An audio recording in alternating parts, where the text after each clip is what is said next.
महाराज क्षमा कीजिएगा, पर रिमनाम विलेज उतना बड़ा नहीं है कि इतने सारे लोगों को रख सके। हम का दिक्कत होगी।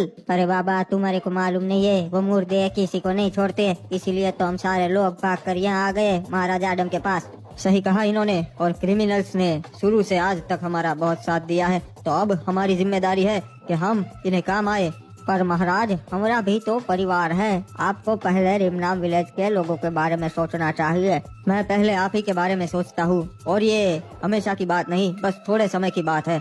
रिमनाम विलेज के लोगों, तुम्हें अंदाजा भी नहीं कि वो मुर्दे कितने खतरनाक है और वो क्या कर सकते हैं।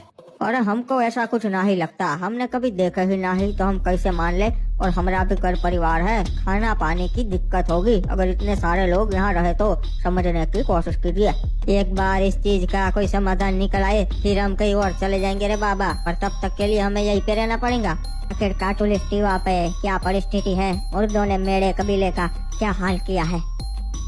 एक मिनट, यहाँ तो कोई भी नहीं है, और ये कैसे हो सकता है। उस रात को तो मुर्दों की पूरी सेना यहाँ घुस गई थी, फिर आज यहाँ एक भी मुर्दा कैसे नहीं दिख रहा। ये तो बड़ी अजीब बात है।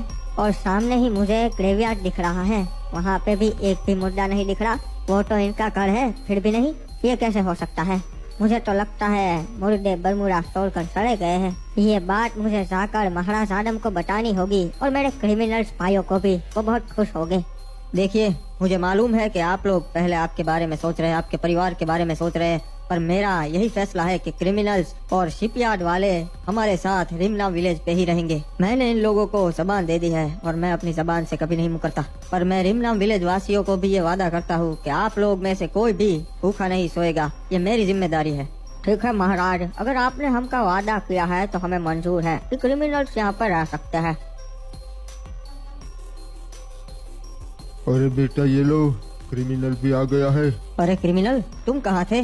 महाराज, मैं देखने गया था कि बरमूडा के क्या हाल है, और मैंने देखा कि हमारे कबीले पे तो एक भी मुद्दा नहीं था, ना ग्रेवयार्ड पे था। मुझे लगता है सारे मुद्दे चले गए हैं। तुम ऐसा यकीन से कैसे कह सकते हो क्रिमिनल, तुम्हें पता है ना वो कितने खतरनाक है। मुझे मालूम है महाराज, पर मैंने खुद जाके देखा है, एक भी मुद्दा नहीं दिखा। रात को तो उनकी पूरी सेना थी। मुझे लगता है अब हमें वापस हमारे कबीले पे लौट जाना चाहिए। क्रिमिनल, जल्दबाजी में कोई फैसला नहीं लेना चाहिए, ये बहुत खतरनाक है। हाँ मुझे मालूम है, और हम रिमनाम विलेज के ऊपर कोई बोझ बनकर नहीं रहना चाहते, इसलिए मैंने ये फैसला लिया है कि हम हमारे कबीले पे वापस लौट जाएंगे। ठीक है क्रिमिनल, अगर तुम्हारा यही फैसला है तो यही सही, पर अगर कोई भी मुसीबत आए तो तुरंत मुझे संदेश भिजवा देना। जी महाराज, जैसा आप कहे, और अगर ऐसा कुछ होगा तो मैं आपको संदेश भिजवा दूंगा।